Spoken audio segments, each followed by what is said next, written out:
Hello friends, അപ്പോൾ ഇനിയിപ്പോൾ വരാനിരിക്കുന്ന ഒരു എക്സാമാണ് അസിസ്റ്റൻറ്റ് സെയിൽസ്മാൻ അല്ലേ. അപ്പോൾ ഒരുപാട് പേര് നല്ല രീതിയിൽ തന്നെ പഠിച്ച് പോകുന്നുണ്ടാവും. ഞാനും ഈ എക്സാമിന് വേണ്ടിയിട്ടാണ് കേട്ടോ ഇപ്പോൾ മെയിനായിട്ട് നോക്കുന്നത്. ഇപ്പോൾ വെളുപ്പിന് 5:30 ഇന്നിപ്പോൾ കുറച്ച് നേരത്തെ എണീറ്റിരുന്നു കേട്ടോ. ഇങ്ങനെ എല്ലാ ദിവസവും കറക്റ്റ് നേരത്തെ എണീക്കുക, വൈകിട്ട് കറക്റ്റായിട്ട് നേരം വൈകി കിടക്കുക, അത് എനിക്ക് അങ്ങനെ കറക്റ്റായിട്ട് പറ്റാറില്ല കേട്ടോ. ഞാൻ ചില ദിവസങ്ങളിൽ രാവിലെ നേരത്തെ എണീക്കും, അപ്പോൾ ചിലപ്പോൾ വൈകിട്ട് അത്ര അധികം നേരം ഇരിക്കാനായിട്ട് പറ്റില്ല. ചിലപ്പോൾ രാത്രി കുറച്ചധികം നേരം ഇരുന്നു എന്ന് വെച്ച് കഴിഞ്ഞാൽ രാവിലെ ഒരു 6:15 ആയിട്ട് എണീക്കുള്ളൂ കേട്ടോ. രാവിലെ ഒരു 6:15 എണീക്കണം. ഇവിടെ ഒരു 7:50 ആകുമ്പോൾ മൈദ്രിമോളും ദേവക്കുട്ടനും സ്കൂളിൽ പോവും. അപ്പോൾ എന്തായാലും ആ നേരത്ത് എണീക്കണം. പിന്നെ എനിക്ക് നല്ലൊരു ക്വാളിറ്റി ടൈം എന്ന് പറയുന്നത് ഇവർ സ്കൂളിൽ പോയിട്ട് ഒരു 9 മണി തൊട്ട് 3 മണി വരെയുള്ള സമയം. അതിൻ്റെ ഇടയിൽ പരമാവധി വേറെ കാര്യങ്ങളൊന്നും ചെയ്യാണ്ടിരിക്കാനായിട്ട് ഞാൻ ശ്രമിക്കാറുണ്ട് കേട്ടോ. ഈ പഠനം മെയിനായിട്ട് നോക്കണ ഒരു നേരം എന്ന് പറയുന്നത് അത് തന്നെയാണ്. അതിൽ ആ ഉച്ചയിലത്തെ നേരം അടിച്ചു വാരി തുടക്കൽ കാര്യങ്ങളൊക്കെ ഞാൻ ഉച്ചയ്ക്ക് ഭക്ഷണം കഴിച്ച് ആ ഒരു എന്തായാലും ഉറക്കം വരുന്ന ഒരു സമയം ഉണ്ടാവുമല്ലോ, ആ സമയത്താണ് അധികവും ചെയ്യാനായിട്ട് ശ്രമിക്കാറ് കേട്ടോ. അപ്പോൾ കല്യാണമൊക്കെ കഴിഞ്ഞ് കുട്ടികളായിട്ട് PSC പ്രിപ്പറേഷൻ എന്ന് പറയുന്നത് അത്ര എളുപ്പമുള്ള കാര്യമല്ല. അത് ആ ഒരു സ്റ്റേജിൽ കൂടെ കടന്നു പോകണ എല്ലാവർക്കും അറിയുന്നുണ്ടാവും. പക്ഷേ അത് വിചാരിച്ച് ഒരുപാട് അങ്ങനെയുള്ള കാൻഡിഡേറ്റ്സിന് ജോലി കിട്ടണുണ്ട് കേട്ടോ. അപ്പോൾ നമ്മൾ എത്രത്തോളം വർക്ക് ചെയ്യണത് അനുസരിച്ചിരിക്കും നമുക്ക് കിട്ടണ ജോലിയുടെ അവസ്ഥ എന്ന് പറയുന്നത്.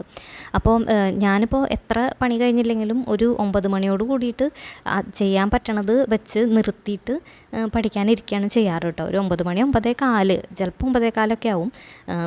വേറെ എവിടേക്കും പോകാൻ അല്ലെങ്കിൽ ഏകദേശം ഈ ഒരു സമയത്ത് തിങ്കൾ തൊട്ട് വെള്ളി വരെയുള്ള ദിവസങ്ങളിൽ ഇരിക്കാൻ ശ്രമിക്കാറുണ്ട് കേട്ടോ. അപ്പോൾ എല്ലാവരും അങ്ങനൊരു ടൈം മാനേജ്മെൻറ്റിൽ കാര്യങ്ങൾ ചെയ്യാനായിട്ട് ശ്രമിക്കുക. നമ്മൾ വീട്ടിലത്തെ ഫുൾ കാര്യങ്ങളും 100% പെർഫെക്റ്റായിട്ട് നമുക്ക് പഠിക്കാനിരിക്കാൻ നോക്കിക്കഴിഞ്ഞാൽ അതിനുള്ളൊരു സമയം ചിലപ്പോൾ അത്രയും നന്നായിട്ട് കിട്ടിക്കൊള്ളണമെന്നില്ല. കുറച്ച് കാര്യങ്ങളൊക്കെ പഠിക്കണ ആ ഒരു സമയത്ത് കണ്ണടച്ച് കളയാൻ തന്നെയായിരിക്കും നല്ലത്. നമ്മൾ അത് ചെയ്തില്ലല്ലോ ഇത് ചെയ്തില്ലല്ലോ എന്നൊക്കെ ആലോചിച്ചിരുന്നു കഴിഞ്ഞാൽ നമുക്ക് പഠിക്കാൻ പറ്റാത്തൊരവസ്ഥയാവും. അപ്പോൾ പരമാവധി നമുക്ക് ചെയ്യേണ്ട കാര്യങ്ങൾ ചെയ്യുക, കുറച്ചൊക്കെ ഒഴിവാക്കാൻ പറ്റണത് ഒഴിവാക്കിക്കൊണ്ട് പഠിക്കാനായിട്ട് ശ്രമിക്കുക കേട്ടോ. ഇപ്പോൾ ഞാൻ ശ്രുതീസ് ലേണിംഗ് സ്ക്വയറിൻ്റെ കാര്യം പറഞ്ഞിരുന്നല്ലോ കഴിഞ്ഞ വീഡിയോസിലൊക്കെ. അപ്പോൾ 2024 PYQs ഒക്കെ കംപ്ലീറ്റ് ആയിട്ട് ഞാൻ നോക്കിയിരുന്നു. ഇപ്പോൾ 2025 ക്ലാസ്സാണ് കേട്ടോ കേട്ടുകൊണ്ടിരിക്കുന്നത്. അത് PYQ ഡിസ്കഷനായിട്ട് ആ മാം ക്ലാസ്സിൽ ഇട്ടിട്ടുണ്ട്. ഇംഗ്ലീഷ് മലയാളം ഇപ്പോൾ സ്ഥിരമായിട്ട് കറക്റ്റായിട്ട് എല്ലാ ദിവസവും നോക്കാനായിട്ട് ശ്രമിക്കുന്നുണ്ട് കേട്ടോ. എന്താണെങ്കിൽ എനിക്ക് ഇംഗ്ലീഷ് ഞാൻ ഇത്തിരി വീക്ക് തന്നെയാണ്. അതായത് ആ ഒരു ഫ്ലോയിൽ പോകുമ്പോൾ എനിക്ക് കിട്ടും, പക്ഷേ ഞാനൊരു കുറച്ച് ദിവസം അത് വിട്ട് നിന്ന് കഴിഞ്ഞാൽ എൻ്റെ ആ ഗ്രാമറും അതിലുള്ള റൂൾസും എല്ലാ കാര്യങ്ങളും മറന്നു പോകുന്നുണ്ട് പെട്ടെന്ന്. മാത്സ് അത്ര കുഴപ്പമില്ല, മലയാളം അത് കുഴപ്പമില്ല. പക്ഷേ ഇംഗ്ലീഷ് ഡെയിലി നോക്കിയില്ലെങ്കിൽ ശരിക്കും വിട്ടു പോകുന്നുണ്ട് കേട്ടോ. അപ്പോൾ ഈ 2025 PYQൻ്റെ സെറ്റ് ഇപ്പോൾ ഏകദേശം ഇന്ന് തന്നെ കേട്ട് കംപ്ലീറ്റ് ചെയ്യുന്നുണ്ട്. പിന്നെ എനിക്ക് അത്യാവശ്യം നല്ല കട്ടിയെന്ന് തോന്നുന്നത് ഈ എക്കണോമിക്സ് ആണ് കേട്ടോ. അത് പഠിച്ചു കഴിഞ്ഞാൽ അതായത് ശരിക്ക് പഠിക്കുമ്പോൾ കിട്ടും, പക്ഷേ അതിലത്തെ ആപ്ലിക്കേഷൻ ലെവലിലുള്ള ക്വസ്റ്റ്യൻസ് കാണുമ്പോൾ അത് കിട്ടണില്ല. അപ്പോൾ എനിക്ക് തോന്നുന്നു ഈ കോൺസ്റ്റിറ്റ്യൂഷൻ എക്കണോമിക്സ് ഒക്കെ കറക്റ്റായിട്ട് ഇപ്പോഴത്തെ ഒരു 2024-25 PYQs ചെയ്ത് നോക്കൽ തന്നെയാണ് ഏറ്റവും ബെറ്റർ ആയിട്ടുള്ള കാര്യം. നമ്മളിപ്പോൾ റാങ്ക് ഫയലിലത്തെ പഠിച്ചു എന്നുണ്ടെങ്കിലും അത് നമുക്ക് എക്സാമിന് വരുമ്പോൾ അത് ഓപ്ഷൻ ഏത് വേണമെന്നുള്ളത് ഒരു കൺഫ്യൂസിങ് ആയിട്ടാണ് തോന്നുന്നത്. അതിപ്പോൾ PYQ ഡിസ്കഷൻസ് ഉണ്ടാവുമല്ലോ, ഈ സൈലത്തിൻ്റെ ഒക്കെ കിടക്കുന്നുണ്ട്. അപ്പോൾ അത് ഒരു പ്രാവശ്യം നമ്മൾ പഠിച്ചതിന് ശേഷം അതും കൂടി കണ്ട് കഴിഞ്ഞാൽ നമുക്ക് വരുന്ന ടൈപ്പ് ക്വസ്റ്റ്യൻസിൻ്റെ ഒരു മോഡലും പിന്നെ ആൻസർ ചെയ്യണതിൽ ഒരു ക്ലാരിറ്റിയും വരും കേട്ടോ. പിന്നെ ഞാൻ എപ്പോഴും ആദ്യം കുറച്ചധികം നേരം ഇരുന്ന് പഠിച്ചിട്ട് തന്നെയാണ് കേൾക്കാനുള്ള ക്ലാസ്സൊക്കെ കേൾക്കുള്ളൂ കേട്ടോ. എനിക്ക് അങ്ങനെയാണ് ഓക്കെ ആയിട്ട് തോന്നിയിട്ടുള്ളത്. ആദ്യം തന്നെ നമുക്ക് ഫ്രഷ് ആയിട്ടിരുന്ന് പഠിക്കുക കുറേ നേരമൊക്കെ, അതിന് ശേഷം ക്ലാസ്സുകൾ കേൾക്കുക. നമുക്ക് ഇത്തിരി പഠിച്ച് കഴിയുമ്പോൾ ഒരു മടുപ്പ് തോന്നുമല്ലോ, ആ നേരത്താണ് ഞാൻ അധികവും ക്ലാസ് കേൾക്കുന്നതും പിന്നെ അപ്പോൾ അതിൽ നിന്ന് എഴുതിയെടുക്കാനുള്ള നോട്ടൊക്കെ എഴുതിയെടുക്കുന്നത്. പിന്നെ കുറേ ക്ലാസ്സുകൾ കേൾക്കാണ്ട് നമുക്ക് പറ്റിയിട്ടുള്ള ഒരു 1-2 ചാനൽ അത് തന്നെ കറക്റ്റായിട്ട് ഫോളോ ചെയ്യാനായിട്ട് ശ്രമിക്കുക. അല്ലാന്നുണ്ടെങ്കിൽ ഇപ്പോൾ ഈ LDCക്കൊക്കെ മുന്നേ തന്നെ എൻ്റെ അടുത്ത് കുറേ നോട്ടാകുമ്പോൾ എനിക്ക് മൊത്തത്തിലൊരു ടെൻഷനാണ്. ഈ നോട്ടുകളിലൊക്കെ മുഴുവൻ വായിച്ച് എത്തിയോ ഇല്ലേ, പിന്നെ കുറേ കാര്യങ്ങളൊക്കെ വിട്ടുപോയോ എന്നൊക്കെ ഒരു ടെൻഷൻ തോന്നും. അപ്പോൾ ഇപ്പോൾ ഈ ഇടയായിട്ട് ഞാൻ നോട്ട് കുറേ ചുരുക്കിയിട്ടാണ് കേട്ടോ എഴുതാറ്. കുറേ PDF നമ്മൾ കറക്റ്റായിട്ട് ഫോണിലോ അല്ലെങ്കിൽ ലാപ്ടോപ്പിലോ കറക്റ്റായിട്ട് ഫോൾഡറുകളിലാക്കി വെക്കുക. നമുക്ക് എമർജൻസി ഉള്ളതൊക്കെ ഞാൻ ഫോണിൽ തന്നെ വെക്കാറുണ്ട് കേട്ടോ. കാരണം എന്താണെങ്കിൽ ഞാനിവിടെ ഇവർ 3 മണിക്ക് ക്ലാസ് കഴിഞ്ഞ് വന്നിട്ട് ഇവരെ പഠിപ്പിക്കാൻ പഠിക്കാനായിരിക്കണ നേരത്ത് എൻ്റെ ഫോണിൽ ഞാൻ കറണ്ട് അഫയേഴ്സ് ഉള്ള PDF ഒക്കെ ഏതെങ്കിലും ഒരു ദിവസത്തെങ്കിലും അതിൻ്റെ ഇടയിലൊന്ന് ജസ്റ്റ് നമ്മൾ വായിച്ചു കഴിഞ്ഞാൽ തന്നെ ഒന്ന് റീകളക്ട് ചെയ്തെടുക്കാനായിട്ട് ശ്രമിക്കാറുണ്ട് കേട്ടോ.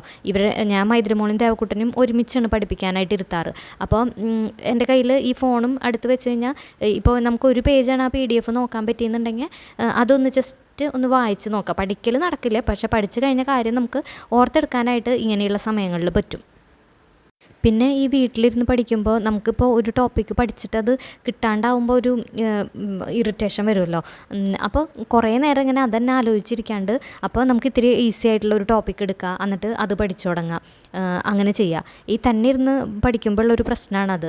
അതായത് കിട്ടാണ്ട് മനസ്സിന് ഒരു മടുപ്പ് വരുമ്പോൾ പിന്നെ ചിലപ്പോൾ കുറേ നേരം എന്തെങ്കിലുമൊക്കെ ചിന്തിച്ച് എന്താണ് ജോലി ആവാത്ത അങ്ങനെയുള്ള ചിന്തകളൊക്കെ വന്ന് അങ്ങനെ കുറേ സമയം ചിലപ്പോൾ ഇരുന്ന് പോവും. നമ്മളൊരു കോച്ചിങ് ക്ലാസ്സിലൊക്കെ പോവുകയാണെങ്കിൽ അങ്ങനെയുള്ള സമയങ്ങളൊന്നും അങ്ങനെ ചിന്തിച്ച് പോവില്ല. പക്ഷേ എനിക്ക് തോന്നിയിട്ടുള്ളത് ഇപ്പോൾ പേഴ്സണലി വീട്ടിലിരുന്ന് പഠിക്കുന്നത് തന്നെയാണ് ഓക്കെ എന്നാണ് കേട്ടോ. കാരണം എന്താണെങ്കിൽ നമുക്കിപ്പോൾ എല്ലാ സോഴ്സുകളും ഉണ്ട്. അപ്പോൾ നല്ല നല്ല PDF-കൾ പല ചാനലുകളിൽ നിന്നൊക്കെ കിട്ടുന്നുണ്ട്. അപ്പോൾ ആ യാത്രാ സമയം ഒഴിവാക്കാം. പിന്നെ വീട്ടിൽ വന്നിട്ട് ചെയ്യേണ്ട കാര്യങ്ങൾ നമ്മൾ വീട്ടിൽ തന്നെ ഇരുന്ന് പഠിക്കുകയാണെങ്കിൽ അതൊക്കെ ഒന്ന് ക്രോഡീകരിച്ച് കാര്യങ്ങൾ ചെയ്യാമല്ലോ. അപ്പോൾ എനിക്കിപ്പോൾ പേഴ്സണലി ഇപ്പോൾ ഞാനൊരു 1.5 വർഷമൊക്കെ ആയിട്ട് വീട്ടിലിരുന്നിട്ട് തന്നെയാണ് PSC നോക്കുന്നത്. 3 മാസം ഞാൻ കോച്ചിങ്ങിന് പോയിരുന്നു. അത് ഈ ദേവക്കുട്ടനൊക്കെ അംഗൻവാടിയിൽ പോണ ആ ഒരു സമയത്താണ് പോയിരുന്നത് കേട്ടോ. ഇപ്പോൾ ഇത് എനിക്ക് ഓക്കെ ആയിട്ടാണ് തോന്നിയിട്ടുള്ളത്.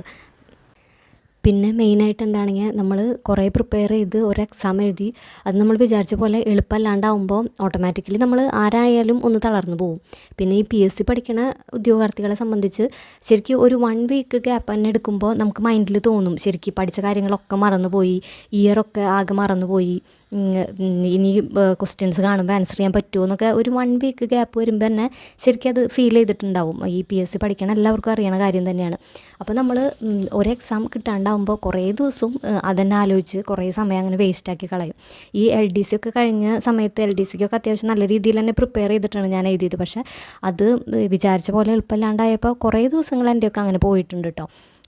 പക്ഷേ നമുക്ക് ഉള്ളിൽ അറിയുണ്ടാവും കുറേ പേർക്ക് ജോലി കിട്ടുന്നതും, അതായത് ഇവർ ഫസ്റ്റ് പല പ്രാവശ്യങ്ങളിലും എഴുതി അതിൽ കയറാണ്ട് പിന്നെയാണ് കിട്ടിയിട്ടുള്ളത്. ഒരു 70% പേർക്കെങ്കിലും അങ്ങനെ തന്നെയാണ് കിട്ടിയിട്ടുണ്ടാവുക. നമ്മുടെ ഉള്ളിൽ അറിയെങ്കിലും അത് പ്രാക്ടിക്കലായിട്ട് നമുക്ക് വരുമ്പോൾ പ്രാക്ടിക്കലായിട്ട് ചെയ്യാനായിട്ട് പലരും അത് മടിച്ചു പോവുകയാണ് ചെയ്യുന്നത്. വെറുതെ കുറേ ദിവസങ്ങൾ കളഞ്ഞ് പിന്നെ ചിലപ്പോൾ കുറച്ച് മോട്ടിവേഷൻ വീഡിയോ ഒക്കെ കണ്ട് പിന്നെ വീണ്ടും റീസ്റ്റാർട്ടൊക്കെ ആവും. അപ്പോൾ ഒട്ടും അങ്ങനെ ദിവസങ്ങൾ കളയാണ്ടിരിക്കുക പരമാവധി. ഒരു എക്സാം എളുപ്പമില്ലെങ്കിൽ അടുത്ത എക്സാമിൽ കിട്ടും എന്നുള്ളൊരു ഉറച്ച വിശ്വാസം ഉണ്ടാക്കിയെടുക്കുക. പിന്നെ ഇനിയിപ്പോൾ കമ്പനി ബോർഡ് പിന്നെ അതുപോലെ യൂണിവേഴ്സിറ്റി എക്സാം ഒക്കെ വരുന്നുണ്ട്. കുറേ നല്ല നല്ല പോസ്റ്റുകൾ വരുന്നുണ്ടല്ലോ. അപ്പോൾ ഈ ഒരു ഫ്ലോയിൽ അങ്ങോട്ട് പഠിച്ച് പോവുകയാണെങ്കിൽ ആ എക്സാമുകളൊക്കെ നന്നായി ഹാർഡ് വർക്ക് ചെയ്യണവർക്ക് എന്തായാലും അതൊക്കെ ക്രാക്ക് ചെയ്യാനായിട്ട് പറ്റും. പിന്നെ ഞാൻ അടുത്ത് ഒരു ഇൻ്റർവ്യൂവിൽ കണ്ടതാണ് കേട്ടോ. ഒരു ടോപ്പറായിട്ടുള്ളൊരു സ്റ്റുഡൻറ്റ് പറയുന്നതാണ്, ഇപ്പോൾ ഒരുപാട് സോഴ്സുകളുണ്ടല്ലോ നമുക്ക് നോട്ട്സ് കിട്ടാനായിട്ട്. ഇപ്പോൾ ഒരു കുട്ടി മിക്കവാറും ഒരു 5 ടെലഗ്രാം ചാനലിലെങ്കിലും ഒരുവിധവും ജോയിൻ ചെയ്തിട്ടുണ്ടായിരിക്കും. അപ്പോൾ സോഴ്സുകൾ കുറച്ചൊക്കെ ലിമിറ്റ് ചെയ്ത് വെക്കുക. നമുക്ക് ബെറ്റർ എന്ന് തോന്നുന്നത് നമുക്ക് കേൾക്കാനായിട്ട് മനസ്സിലാവണ കുറച്ച് നല്ല ചാനലുകൾ നോക്കി വെക്കുക. എന്നിട്ട് അവരുടെ ക്ലാസ്സുകൾ കേൾക്കുക. ഇപ്പോൾ ഒരു ഉദാഹരണം പറയുകയാണെങ്കിൽ ഇപ്പോൾ ഫണ്ടമെൻ്റൽ റൈറ്റ്സ് ആണ് പഠിക്കണമെന്ന് വെച്ച് കഴിഞ്ഞാൽ നമ്മൾ ഒരു ചാനലിൽ നിന്ന് അത് കേട്ട് അതൊക്കെ എഴുതി വെച്ച് പിന്നെ അടുത്ത വീഡിയോ അങ്ങനെ കുറേ കണ്ടു പോവാണ്ട് നമുക്ക് ട്രസ്റ്റായിട്ട് തോന്നണ കുറച്ച് ക്ലാസ്സുകൾ, ഞാനിപ്പോൾ വൊക്കാബ്സ്പീഡിയ സൈലം ഒക്കെയാണ് കേട്ടോ എനിക്കത് ഓക്കെ ആയിട്ട് തോന്നിയിട്ടുള്ളത്. അപ്പോൾ ആ ക്ലാസ്സുകൾ മാത്രം കണ്ട് ബാക്കിയുള്ള സോഴ്സുകളെ ലിമിറ്റ് ചെയ്ത് വെക്കുക. അല്ലാന്നുണ്ടെങ്കിൽ കുറേ സമയം ശരിക്കും നമ്മുടെ പാഴായി പോവും. പിന്നെ അതിന് വേണ്ടി ചിലപ്പോൾ ഫോൺ എടുത്തു കഴിഞ്ഞാൽ പറയാൻ പറ്റില്ല, ചിലപ്പോൾ വേറെ വീഡിയോസൊക്കെ കണ്ട് അങ്ങനെയും അത് സമയം പോണവരുണ്ട്. അപ്പോൾ അത് സോഴ്സുകൾ ലിമിറ്റ് ചെയ്ത് വെക്കുക എന്ന് പറയുന്നത് അതൊരു ഇമ്പോർട്ടൻ്റ് ആയിട്ടുള്ള കാര്യം തന്നെയാണ് കേട്ടോ. ഇങ്ങനെയൊക്കെ നോക്കി നന്നായി ഹാർഡ് വർക്ക് ചെയ്ത് നല്ല വിശ്വാസത്തോടു കൂടി പഠിച്ചു കഴിഞ്ഞാൽ എന്തായാലും വരുന്ന എക്സാമുകൾ ക്രാക്ക് ചെയ്യാനായിട്ട് ആത്മാർത്ഥമായിട്ട് ആഗ്രഹിക്കുന്നവർക്ക് പറ്റും കേട്ടോ. ആ ഒരു ഉദ്ദേശത്തിൽ തന്നെയാണ് ഞാനും ഇപ്പോൾ പഠിച്ചുകൊണ്ടിരിക്കുന്നത്. പിന്നെ എനിക്ക് തന്നെ ഞാൻ ഈ ചെയ്യണ വീഡിയോസും അത് ആർക്കെങ്കിലുമൊക്കെ കണ്ട് യൂസ്ഫുൾ ആവുമെന്ന് ഞാൻ പ്രതീക്ഷിക്കുന്നുണ്ട്. അതുപോലെ എനിക്കും അത് മനസ്സിന് ഒരു മോട്ടിവേഷൻ തരുന്നുണ്ട്. ആ രീതിയിലാണ് ഇപ്പോൾ എൻ്റെ പഠനം പോയിക്കൊണ്ടിരിക്കുന്നത്. അപ്പോൾ PSC എക്സാമിനേഷന് പ്രിപ്പയർ ചെയ്തുകൊണ്ടിരിക്കുന്ന ഓരോ സ്റ്റുഡൻസിൻ്റെയും ചുറ്റുപാടുകൾ വ്യത്യസ്തമായിരിക്കുമല്ലേ. അപ്പോൾ നമ്മുടെ വീട്ടിലത്തെ സാഹചര്യം അനുസരിച്ചിട്ട് നമ്മളൊരു ടൈം ടേബിൾ സെറ്റ് ചെയ്യുക. എന്നിട്ട് നമുക്ക് വീക്ക് സെക്ഷൻസിന് കൂടുതൽ സമയം കൊടുത്തുകൊണ്ട് പഠിക്കാനായിട്ട് ശ്രമിക്കാം കേട്ടോ. ഒരാളുടെ ടൈം ടേബിൾ ചിലപ്പോൾ മറ്റൊരാൾക്ക് സ്യൂട്ട് ആയിക്കൊള്ളണമെന്നില്ല. അങ്ങനെ നോക്കാനാണെങ്കിൽ ഇപ്പോൾ പല ചാനലുകളും ഓരോ ഡേ വൈസ് ടൈം ടേബിൾ ഇട്ടിട്ട് പഠിക്കുന്ന ചാനലുകളൊക്കെ ഉണ്ട് കേട്ടോ. അങ്ങനെ നോക്കിയിട്ടും അത് ചെയ്യാവുന്നതാണ്. അതായിട്ട് സെറ്റായി പോകുന്നുണ്ടെങ്കിൽ അങ്ങനെ നോക്കിയിട്ട് ചെയ്യാവുന്നതാണ്. അപ്പോൾ എല്ലാവരും നന്നായി ഹാർഡ് വർക്ക് ചെയ്യുക. എന്തായാലും ജോലി കിട്ടും എന്നുള്ള പ്രതീക്ഷയിൽ തന്നെ മുന്നോട്ട് പോവാം. പിന്നെ എന്തെങ്കിലും അഭിപ്രായങ്ങളുണ്ടെങ്കിൽ കമൻറ്റ് ചെയ്യണം. അപ്പോൾ മറ്റൊരു വീഡിയോയിലൂടെ കാണാം. Okay, by.